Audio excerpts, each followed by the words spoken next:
Joining us right now is Erich Pratt, the Senior Vice President of Gun Owners of America. Erich being very busy trying to protect gun rights in the Commonwealth of Virginia. Erich, good morning. Good morning. Great to be with you, Vince and Mary. Thanks so much for having me. Of course, very nice to have you. So, Erich, you were busy last night in Fairfax County. What were you up to? Well, I was at the Board of Supervisors meeting, and I was calling on them to make Fairfax County a sanctuary county.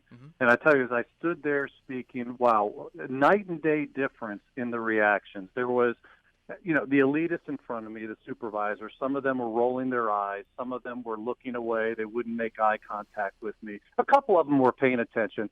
But then there was the crowd behind me.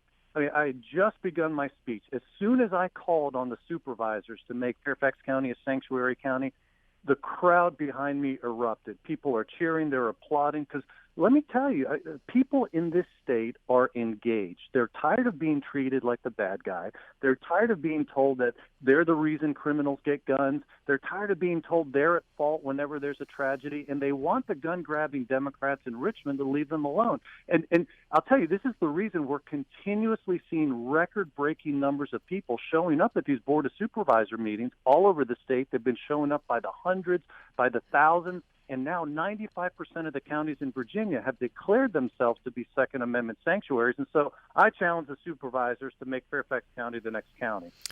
I give you a lot of credit for going to these meetings continuously, and I have so much appreciation for the people who turn out, who take time out of their evenings to go to these things, even though if they know they're not going to get inside, they're going to be outside and they're going to be heard and they're going to be seen. Just like when people go to these Trump rallies, they know they're not going to get in, but they still want to be there just to show support.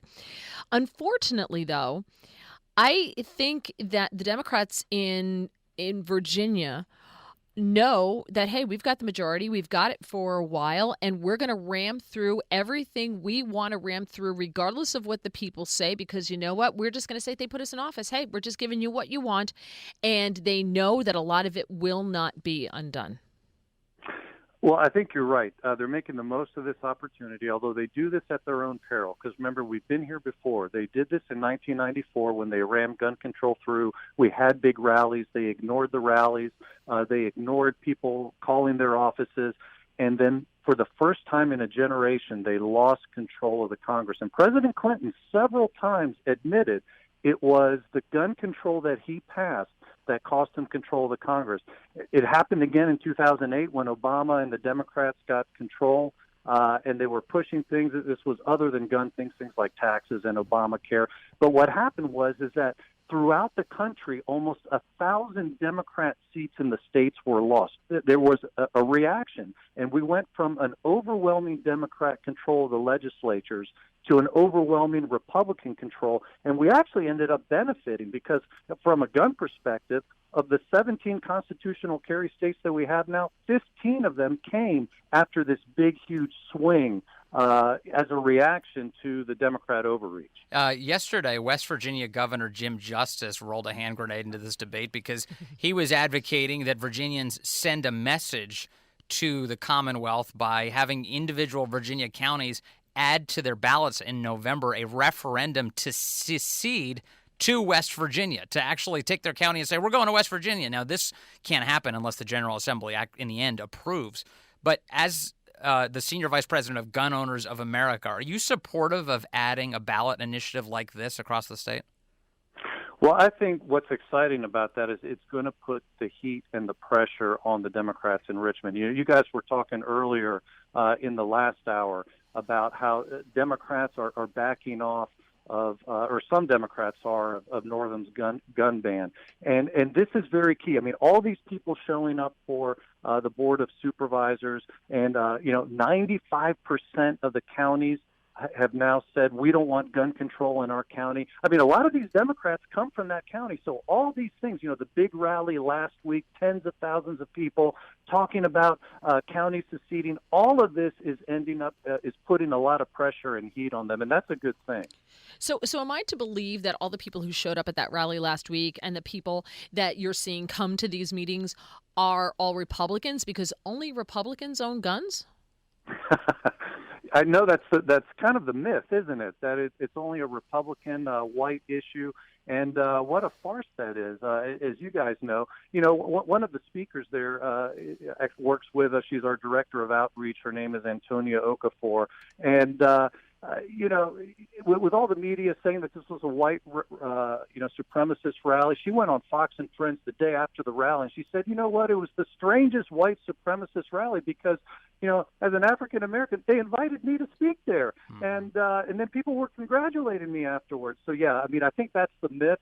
But no, this cuts across lines, and that's, for example, why in 1994 you saw pro-gun Democrats crossing party lines, kicking Democrats out of office. So no, this is an issue that cuts deep into the heart of the Democrat Party. You mentioned the rally last week. I do want to update people on something important here. I don't know if you saw this, Erich, but the FBI's own filings, remember ahead of the rally, Ralph Northam said, we need to declare an emergency. We need to make it so that gun owners in Virginia can't exercise their rights when they're on the Capitol grounds. You can't have a gun with you on the Capitol grounds. And the reason for this is because there are threats to the rally. And then we got the headlines that there were white nationalists who were arrested because they were planning on attacking the rally.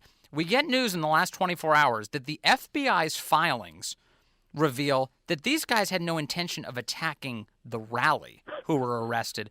They were going to go camping outside of Richmond, and they thought that a race war, in the event that it did get started, they just wanted to be available to assist in the event that it got going. And they're such morons that the FBI had installed cameras inside their house months ago, was tracking all of their movements, and when the FBI showed up to arrest them, they broke their phones and threw them into the toilet, I think. And the FBI has cameras seeing them do all of this at the same time. They sound like just a bunch of idiots who were going camping, yet we were told that there was chaos coming. A real attack was on its way. I hadn't heard that, but this is not surprising. In fact, many of us suspected. We were very suspicious about the timing of the arrest. I tell you, that rally, there were guns everywhere. Obviously not inside the fenced area. People had to, surrender their rights there. But everywhere else throughout the city, you saw people even carrying AR-15s, a lot of people with handguns on their hips. And for a city that is one of the most dangerous in the state, for those few hours, it was the safest city in America. Not one violent crime, not one shot fired, not one accidental discharge. And that's part of the problem. We only have about 30 seconds here, but that's part of the problem because they can't confiscate guns because I saw sheriff's officers that had a sign that says, we support the Second Amendment. The cops were shaking hands with these guys. So I think that's a big problem for the Democrats as far as their plan to disarm Virginians.